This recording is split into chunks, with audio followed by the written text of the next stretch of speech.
Bonsoir à tous, mardi 24 octobre, c'est l'heure du 7-8 journal sur TV 78. Tout de suite, les titres de cette édition. La mobilisation devant le siège de Sodexo ce matin à Guyancourt. Une trentaine de salariés est venue de Dreux en Eure-et-Loire. Ces employés dénoncent la fermeture de leur usine. Le groupe français de restauration collective la juge non viable. Reportage après les titres. Comme chaque mardi dans le 7-8 journal, le portrait de la rédaction dédié à une personnalité locale. Un portrait politique ce soir consacré à Jean-Michel Fourgousse, le maire d'Elancourt et le tout nouveau président de Saint-Quentin en Yvelines. Retour sur son parcours. Et puis elle s'implante à Trappes. Positif Planète vient d'inaugurer sa première antenne dans le sud Yvelines. La fondation aide les personnes issues de quartiers prioritaires à créer leur entreprise. Nous en parlons avec Ager Morjani, responsable de bureau de Positive Planète dans les Yvelines.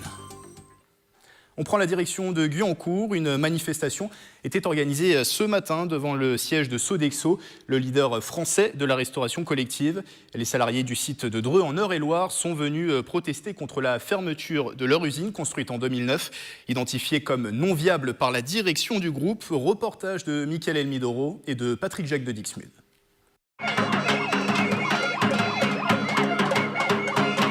Beaucoup de bruit ce mardi 24 octobre autour du siège social de Sodexo à Guyancourt. Une trentaine de salariés du site de production de Dreux est venue protester contre la fermeture de leur usine. Une décision qui entraînera la suppression de 62 postes d'ici la fin de l'année. Leur objectif aujourd'hui n'est plus de sauver la structure mais de négocier au mieux leur départ.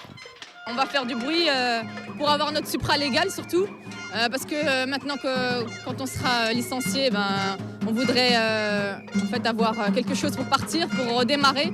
Et nous, à Dreux, sur la ville de Dreux, on n'a pas de travail, rien du tout. Donc on voudrait partir avec un supralégal quand même à la hauteur de ce qu'on mérite. Donc voilà, on est là, c'est pour se battre et on lâchera pas.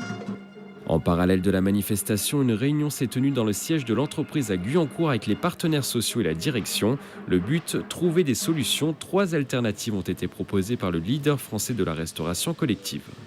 La première, c'est de leur proposer un poste chez Sodexo, et il y en a. Il y a des propositions qui ont été faites, concrètes, pour des reclassements. On a une deuxième piste, qui est la possibilité de voir le site être repris par une société qui serait intéressée par les locaux. On a des contacts très sérieux qui sont en cours, donc il y a cette perspective. Et puis il y a une troisième perspective qui est l'accompagnement des collaborateurs qui souhaiteraient mener un projet en dehors de l'entreprise et pour lequel on peut les accompagner dans la formation, dans les projets de reconversion. Au total, une quinzaine de postes auraient été proposés par Sodexo sur d'autres sites. Une nouvelle réunion pourrait être programmée la semaine prochaine entre les parties. Si la situation n'évolue pas, les manifestants ont déjà prévu de reconduire leur mouvement dans les Yvelines. Politique, les Jeunes avec Macron faisaient leur entrée le week-end dernier. Partout en France, ils ont organisé des interjams pour discuter de leur contribution au projet de transformation du pays porté par la République En Marche. En Ile-de-France, ça se passait dans les Yvelines, à Saint-Germain-en-Laye. Plus de 250 personnes y ont assisté. Au programme des débats thématiques, simulation de séances à l'Assemblée nationale, en présence d'élus, Béatrice Piron, Natalia Pouzireff, députée des Yvelines, entre autres, et des représentants nationaux, comme le porte-parole du gouvernement Christophe Castaner, ainsi que Mounir Majoubi, secrétaire d'État chargé du numérique. On passe à notre portrait de la semaine. Chaque mardi, nous mettons en lumière une personnalité locale. Focus ce soir sur le tout nouveau président de Saint-Quentin en Yvelines, Jean-Michel Fourgousse, qui est également le maire d'Elancourt. Retour sur 25 ans de carrière politique et économique avec Nicolas Kirillovitz. Bonjour, moi je suis le maire, bonjour. Je suis le maire de la ville. Vous étiez député ? Voilà, vous avez une bonne mémoire. Même un dimanche matin, Jean-Michel Fourgousse, fraîchement élu président de Saint-Quentin en Yvelines, reste un homme politique qui aime parler de chiffres, d'argent public et d'économie. On est un pays qui perd près de 100 milliards par an. Et les mesures qu'il faut prendre, elles sont fortes. Si on ne les prend pas, mais c'est dur à prendre des mesures fortes. Fort ou pas, Jean-Michel Fourgousse applique en tout cas des mesures politiques depuis 25 ans et son premier mandat en 1993. Le docteur en psychologie et diplômé de l'Institut d'études politiques de Paris crée la surprise et ravit alors à la gauche la 11e circonscription des Yvelines. À 10h15, la sentence tombe. Elancourt, ville depuis longtemps conquise à Guy Malandin, passe à droite. Un symbole puisque Jean-Michel Fourgousse bat Guy Malandin de 43 voix. 3 ans plus tard, en 1996, Jean-Michel Fourgousse remporte cette fois-ci les élections municipales à Elancourt face au Parti socialiste. Il sera réélu 3 fois et même dès le premier tour en 2008 et 2014. Ses ambitions nationales, elles, connaissent des coups d'arrêt successifs avec plusieurs défaites en 1997 ou 2012 face au ministre socialiste Benoît Hamon. Je tiens à rappeler quand même que M. Benoît Hamon a bénéficié d'une inégalité de traitement devant les médias qui est hors norme. Donc j'assume le résultat. Je lui souhaite bon courage et je félicite la gauche qui a quand même gagné ce soir. Considéré par ses opposants politiques comme clivant, Jean-Michel Forgousse est en tout cas fidèle depuis 25 ans à son parcours d'entrepreneur. Le développement économique est le thème essentiel de son discours politique. Mais je crois que la meilleure chose, c'est de retrouver à nos jeunes qui sont quelquefois en difficulté, de leur retrouver un emploi. Ce sont les meilleures conditions parce que quand ils sont au travail, mais ils ne font pas le zouave dans la rue. Et je crois que ça va être aussi une de nos priorités. C'est essentiel, il faut revaloriser le travail. Il faut arrêter de le dévaloriser, il faut arrêter de dire aux jeunes qu'il est normal de se droguer, qu'il faut penser à moins travailler. Pendant ce temps-là, les retraites ne sont pas garanties, la sécurité n'est plus garantie, la protection sociale, qui est la retraite, n'est plus garantie. Les acteurs économiques restent sur place, qu'on soit attractif, qu'on arrête de déclarer cette guerre aux entrepreneurs, aux investisseurs comme on le fait actuellement. Il faut se réconcilier avec le monde de l'entreprise, sinon on va perdre une grosse partie de nos emplois. Cette passion pour le monde économique s'explique en partie par sa scolarité. Mauvais élève, Jean-Michel Forgousse quitte l'école à 16 ans avant d'y retourner quelques années plus tard, fasciné alors par le développement de l'informatique. Le fait de ne pas avoir de diplôme au début, ça vous oblige, ça rend intelligent.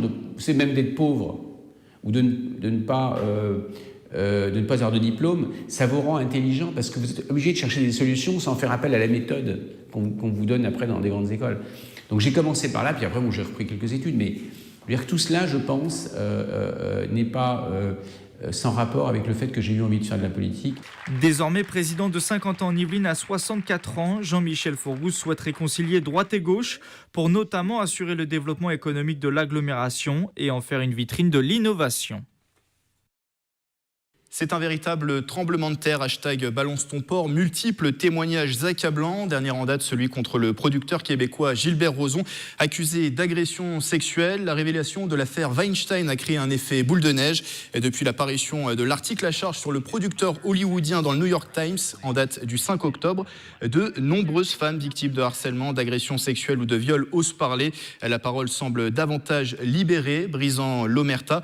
Bonsoir Anne-Claude Ambroise Rendu. Bonsoir. Merci d'être avec nous, professeur d'histoire contemporaine à l'université Versailles-Saint-Quentin en Yvelines. Vous vous intéressez particulièrement à l'histoire de la pédophilie au 19e et 20e siècle. Alors Harvey Weinstein est accusé par une dizaine d'actrices, femmes du monde du cinéma, de viol, d'attouchement ou encore d'harcèlement sexuel. Les témoignages laissent apparaître que beaucoup de personnes étaient au courant des agissements du producteur sans les dénoncer. L'une des victimes d'ailleurs, l'actrice française Léa Seydoux, a dit à ce propos « Difficile de dire non car il est tellement puissant ». Ce cas de figure, ce cas d'omerta est-il finalement similaire à celui d'une famille où un enfant victime de pédophilie, victime d'un inceste, va avoir du mal à en parler face à la figure imposante du père, la figure patriarcale de la famille ? Oui, je crois que ce qu'on appelle aujourd'hui l'omerta, c'est effectivement la règle qui définit et qui rend possible ce genre d'agissement, et ceci depuis, en tout cas pour ce que j'en sais, depuis le début du 19e siècle. C'est-à-dire que cet événement-là est peut-être le dernier épisode d'une histoire du genre, d'une histoire des rapports entre les sexes, que ça passe par des violences faites à enfants ou faites à des femmes. Et que cette histoire-là a été placée originellement sous le signe du silence, et parce que ce silence est rendu possible à la fois par des relations de pouvoir, oui, et par le développement chez la victime. J'utiliserai ce terme pour l'instant, la victime d'un sentiment de culpabilité. Oui, pendant longtemps, la victime a pu se sentir aussi coupable. Les femmes pouvaient se sentir coupables de viol à tort. Alors, les femmes se sentaient coupables, mais ça, c'est dépendant précisément de ce rapport entre les sexes, parce que tant que les femmes se sont elles-mêmes vécues et ont intériorisé cette représentation-là d'elles comme des corps à disposition, des personnes et ou des corps à disposition des hommes, et bien évidemment, elle ne pouvait que se sentir coupable et qu'intégrer cette dimension-là. Après tout, si je suis l'objet de propositions avancées ou de gestes déplacés ou de violences, c'est parce que il y a une espèce de fatalité. Voilà, c'est que d'une façon ou d'une autre, je l'ai cherché. Et moi, j'ai grandi un peu dans cette représentation-là. Et aujourd'hui encore, on ressent un certain malaise. C'est quelque chose aussi de très présent encore aujourd'hui ? Alors, oui, à en croire les témoignages, hein, évidemment, oui, c'est quelque chose de très présent. Alors, singulièrement dans des relations, dans le cadre de relations qui sont des relations professionnelles, des relations de pouvoir, l'homme en place, l'homme au pouvoir étant celui par lequel on a quelque chance d'arriver à faire ce qu'on veut, etc. Donc, évidemment, au fond, il exerce un double pouvoir, à la fois un pouvoir sur les corps, un pouvoir sur la sexualité, et puis un pouvoir professionnel. Et donc, c'est une raison pour avoir du mal à lui dire non, ou avoir du mal à opposer une résistance, et c'est une raison pour avoir du mal ensuite à dénoncer ces agissements comme étant quelque chose d'inacceptable, parce que je pense que cette notion d'inacceptable, elle commence... c'est pas qu'elle commence d'émerger, mais elle atteint là un point culminant du côté du harcèlement. Donc difficulté pour les victimes d'en parler, vous le dites. Il y a aussi beaucoup de personnes qui semblent au courant des agissements d'Harvey Weinstein, tout comme ceux de Gilbert Rozon, dont l'affaire est plus récente. Voilà, ils étaient au courant de ces agissements, mais ils n'ont rien dit. Comment on peut expliquer aussi qu'il y ait cette forme de loi du silence ? Est-ce qu'on peut aussi rapporter ça, par exemple, à des intérêts qui sont en jeu, la peur de perdre quelque chose, d'y perdre quelque chose dans l'histoire ? Je crains qu'il y ait aussi, dans l'esprit de beaucoup d'hommes, l'idée, et de certaines femmes, on l'a vu récemment, l'idée qu'après tout ça n'est pas très grave. Donc, ça ne vaut pas vraiment la peine d'en parler, parce que, effectivement, en parler, ça met en jeu de tels intérêts, et c'est vrai aussi à l'intérieur de la famille incestueuse, ça met en jeu de tels intérêts qui sont des intérêts affectifs, psychologiques et matériels. C'est tellement destructeur de cette famille réelle ou de cette famille professionnelle, qui est par exemple le monde d'Hollywood, que, voilà, les deux mis dans la balance, quelque chose qui, somme toute, n'est pas considéré comme bien grave, et cette destruction-là, on se tait. C'est vrai qu'on a l'impression qu'Hollywood est une petite famille avec ses secrets, c'est ça ? Oui, ça fonctionne en grande partie comme une famille, et ça fonctionne d'ailleurs sur des relations très ambiguës, qui sont des relations de pouvoir et des relations affectives aussi, naturellement. Alors c'est une omerta qui fait penser, même si c'est pas la même chose, mais à des cas aussi, par exemple, de prêtres pédophiles qui ont été longtemps passés sous silence. On peut aussi comparer à ça, à votre avis ? Oui, il y a toujours cette question du pouvoir qui est celui détenu par l'agresseur, et qui est un pouvoir profond, c'est-à-dire qu'il y a un pouvoir matériel, c'est un adulte pour les prêtres pédophiles qui exercent une autorité sur un enfant, mais il y a aussi un pouvoir moral, spirituel, psychologique très fort, et donc auquel il est très difficile de résister. Et chez beaucoup d'enfants victimes de prêtres pédophiles notamment, on le voit dans un certain nombre de témoignages, l'idée pendant longtemps, comme d'ailleurs chez les enfants de pères incestueux, l'idée que tout ça n'a pas l'air très normal, mais peut-être ça l'est quand même, puisque l'agresseur est une référence pour l'enfant. Alors depuis la révélation de l'affaire, on l'a dit, un vrai effet boule de neige, beaucoup de témoignages, notamment le hashtag Balance ton porc sur Twitter qui incite les femmes à dénoncer leurs agresseurs. Vous en avez déjà un peu parlé dans cet entretien, mais avez-vous le sentiment que la parole est davantage libérée aujourd'hui ? Oui, elle se libère depuis, en gros, pour ce qui concerne la France, mais aussi en grande partie pour ce qui concerne les États-Unis. Il y a un premier temps de la libération dans les années 1960 et 70. On l'a vu autour du combat féministe et de la requalification du viol et de la loi de décembre 1980 pour la France, où on a vu, voilà, les féministes, les femmes, au-delà des féministes et des femmes qui avaient été victimes, justement, dire non, ça n'est plus possible et il faut que ceci soit sanctionné réellement et réellement. simplement par la loi. Mais ce qu'on constate à la faveur des événements récents, c'est qu'en réalité, le temps de la libération de la parole, c'est un temps long, parce que c'est difficile, pour les raisons qu'on vient d'évoquer, hein, et qu'en plus, cette dénonciation-là, elle se déplace. Elle est partie du viol, et elle arrive maintenant à la question du harcèlement. Ce qui est autre chose, et il faut quand même pas mélanger les deux, il faut pas faire d'amalgame, même si c'est un mot que je n'aime pas utiliser, parce que le viol, l'agression, aux yeux du code pénal, ça signifie quelque chose. Le harcèlement en milieu professionnel aussi. Est-ce qu'il faut continuer à judiciariser les rapports hommes-femmes et inventer de nouvelles qualifications pour désigner des formes de harcèlement dans d'autres espaces que l'espace professionnel? Ça, c'est une question politique. D'autres questions qui se soulèvent, on l'a compris. Merci beaucoup Anne-Claude Ambroise Rendu d'avoir été avec nous. Je le rappelle, vous êtes professeur d'histoire contemporaine à l'université Versailles-Saint-Quentin en Yvelines. Merci à vous.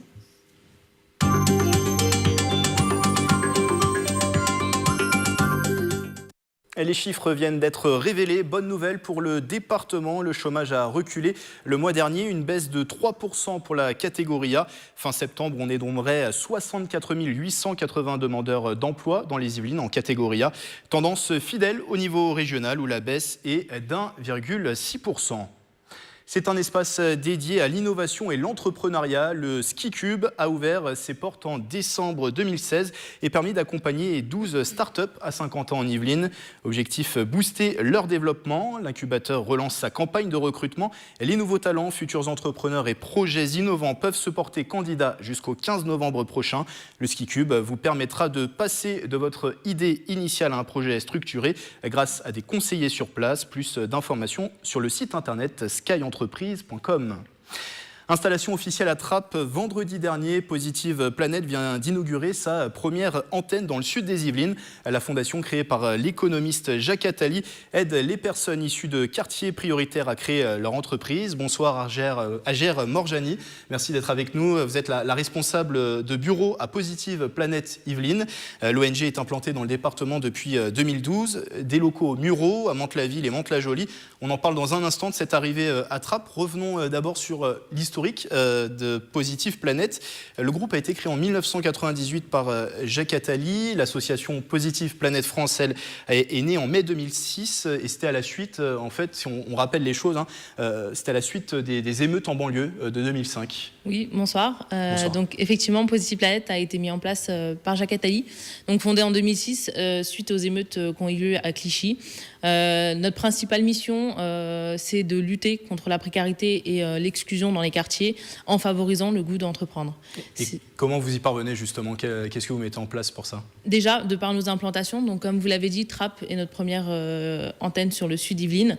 On a aujourd'hui plusieurs antennes sur le nord Yvelines et c'est le fait d'être implanté dans les quartiers qui nous permet aujourd'hui de sensibiliser ces publics fragiles, donc qui sont très éloignés de l'emploi dans le parcours de création d'entreprise. Pourquoi c'est important d'agir justement dans ces quartiers prioritaires? Parce que c'est les personnes qui sont aujourd'hui, comme j'ai dit tout à l'heure, les plus éloignées de l'emploi, qui ne retrouvent pas forcément de poste qui correspond à ce qu'ils veulent faire. Et la création d'entreprise est aujourd'hui une alternative à l'emploi. L'idée, c'est aussi de montrer que la banlieue a du talent, malgré ce qu'on peut entendre parfois, c'est de montrer que la banlieue a du talent. Exactement, parce que c'est vrai que là, sur l'antenne de Poissy, on est implanté depuis fin 2012 et aujourd'hui, on compte environ 200 entreprises créées uniquement sur ce territoire-là. Et c'est des entreprises avec différents statuts juridiques, avec différentes prestations de services et qui prouvent aujourd'hui, avec le taux de pérennité qu'on a, qui est de plus de 70%, qu'elles sont pérennes dans le temps. Donc on arrive à démontrer aujourd'hui, en tout cas, que entreprendre dans les banlieues, c'est possible. Alors Positive Planète, vous l'avez dit, dans les Yvelines est présent donc depuis 2012. La première antenne a été ouverte dans le sud Yvelines, ça c'était vendredi dernier, c'était l'inauguration officielle d'ailleurs à Trappes. Pourquoi ça ne s'est pas fait avant 2012? Là oui, on arrive en 2017. Pourquoi attendre autant de temps finalement pour s'implanter dans le sud Yvelines? C'est vrai qu'on a beaucoup travaillé sur le Nord Yvelines, on avait besoin d'avoir une notoriété, on avait besoin d'être reconnu en tant qu'acteur de la création d'entreprise. Aujourd'hui, c'est fait. Le Sud Yvelines, ça a été aussi une demande. On s'est rendu compte qu'il y avait un réel potentiel, parce qu'il y a quand même des personnes du Sud Yvelines qui venaient nous voir jusqu'à Poissy pour être accompagnées pour leur projet de création d'entreprise. Du coup, on a fait une étude d'impact qui a permis aujourd'hui de valider cette ouverture à Trappes, dans l'un des plus grands quartiers du Sud Yvelines. Donc justement, qu'est-ce qui a motivé de venir à Trappes précisément ? Après, c'est vrai que nos implantations sont faites un peu de manière stratégique. On essaie de ne pas ouvrir des antennes partout. On essaie de les ouvrir vraiment dans des zones qui en ont besoin. Aujourd'hui, le quartier des Merisiers en a besoin. Il y a un réel potentiel dessus. Et c'est la raison pour laquelle on a ouvert à Trappes. Pour Trappes, et on imagine aussi pour tous les futurs entrepreneurs de 50 ans en Yvelines. Exactement, tout à fait. Alors comment ça se passe concrètement quand une personne vient vous voir, vient solliciter l'aide de Positive Planète ? Alors en fait, on les accompagne de manière individuelle, étape par étape, qui partent de l'idée et qui passent par tout ce qui est étude de marché, stratégie commerciale, prévision financière, recherche de financement avec des partenaires financiers, jusqu'à la création. Et on fait également un suivi post-création jusqu'à 3 ans. Et recevoir votre aide, ça marche, vous l'avez dit tout à l'heure. Exactement, les ça entreprises marche. sont pérennes. Oui, exactement. Aujourd'hui, on a un taux de pérennité de, comme je disais tout à l'heure, de plus de 70%. On a des entreprises qui nous sollicitent, des porteurs de projets qui nous sollicitent aussi. On a une notoriété sur, comme je l'ai dit tout à l'heure, sur le nord Yvelines et on espère avoir la même sur le sud Yvelines. Dernière chose, on l'a dit, les locaux inaugurés vendredi dernier. Quels sont vos objectifs là sur Trappes ? Qu'est-ce que vous espérez de cette nouvelle implantation ? D'accompagner un maximum de porteurs de projets issus des quartiers, de leur permettre de retrouver une situation stable, être autonome financièrement et sortir de cette précarité. Merci à Gérard Morjani d'avoir été avec nous. Je rappelle, vous êtes responsable du bureau Positive Planète France dans les Yvelines. L'association vient de lancer sa première antenne, je le rappelle, dans le sud Yvelines, c'est à Trappes. Plus d'informations sur le site internet qui s'affiche en bas de l'écran. Merci à vous. Un événement culturel et solidaire ce dimanche. C'est une après-midi de concert organisé par le Lions Club de Rambouillet autour de la guitare. Le rendez-vous est au profit des personnes âgées, des malades ou personnes handicapées, mais également en faveur d'associations humanitaires qui agissent notamment dans des villages du Cameroun. Mélanie Poquet. La nuit on sort, on fait la cour à des remords qui vagabondent. Fabem en sera la tête d'affiche. Ce jeune rambolitain a accepté de jouer au 2e concert Guitare et Solidarité, une après-midi organisée par le Lions Club de Rambouillet. On va s'amuser, en même temps on peut aider, donc pas d'hésitation. J'écoute beaucoup de musique anglo-saxonne, comme justement la folk irlandaise, comme Damien Rice, ou des choses beaucoup plus populaires comme Jason Mraz. Donc j'aime bien les sonorités et puis écrire en français sur ce type de musique. Et évidemment, Souchon, c'est un exemple pour moi en termes d'écriture.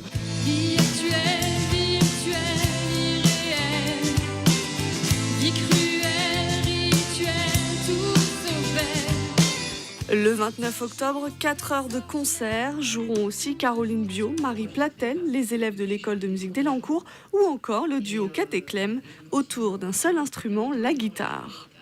La guitare, c'est un instrument international, populaire, facile à transporter, qui a été sur tous les continents, l'Afrique, l'Europe, l'Amérique du Sud, l'Asie, on joue de la guitare partout. C'est un langage international.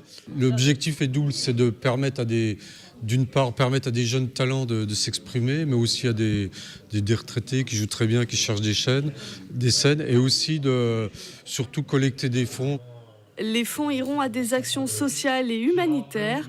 L'an dernier, le Lions Club avait récolté près de 3 000 €.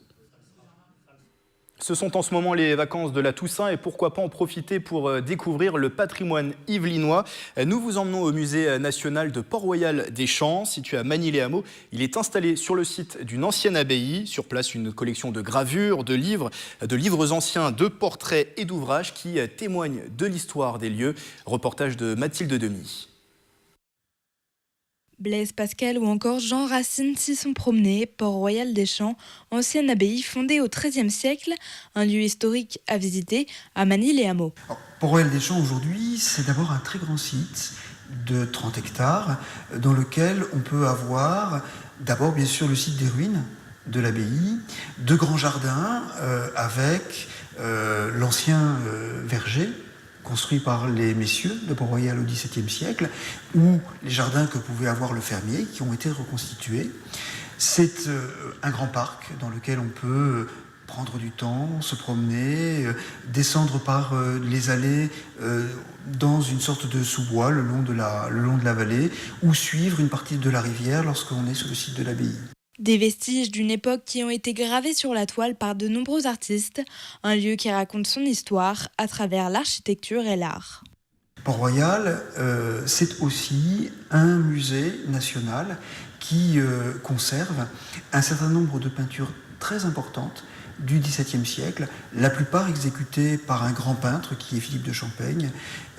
Tous ces tableaux ont été peints dans les années 1650, 1660 pour l'abbaye, pour être mis dans l'église, pour être mis dans les bâtiments, et on peut toujours les voir aujourd'hui. De la vallée, l'emplacement des vignes, donc il y a quelques vignes qui ont été replantées ici pour dire aux visiteurs qu'on avait les vignes au XVIIe. Port-Royal des Champs, un musée national gratuit jusqu'à 26 ans et qui vous accueillera lors des Journées du patrimoine le 16 et 17 septembre. À l'occasion des Journées du patrimoine, le public peut rentrer dans l'oratoire qui se trouve sur le site de l'abbaye. Ce petit oratoire 19e siècle est fermé depuis 30 ans. Il est habituellement fermé au public. On aura la possibilité de le découvrir pendant les Journées du patrimoine avant que nous puissions commencer les travaux de rénovation et de restauration de ce monument. Un musée national qui devrait s'agrandir pour accueillir de nouvelles toiles et qui se donne un coup de jeune pour survivre à toutes ces époques. Avant de se quitter, demain c'est le jour des sorties au cinéma. Vous retrouverez notamment la comédie Épouse-moi mon pote, réalisée par Tarek Boudali et avec Philippe Lachaud. Les deux compères que l'on a connus dans Babysitting étaient à l'UGC SkyWest hier pour en faire la promotion. L'histoire: un jeune Marocain étudiant en France perd son visa à la suite d'un examen raté. Il demande alors à son ami de l'épouser pour obtenir la nationalité française. Les choses vont bien évidemment se compliquer. Thématique donc sérieuse mais traitée sous le trait de l'humour. Image de Nicolas Kirillovitz. C'est la fin de ce 7-8 journal. Reportage et replay à retrouver sur notre site internet et notre application mobile TV78. Excellente soirée à tous.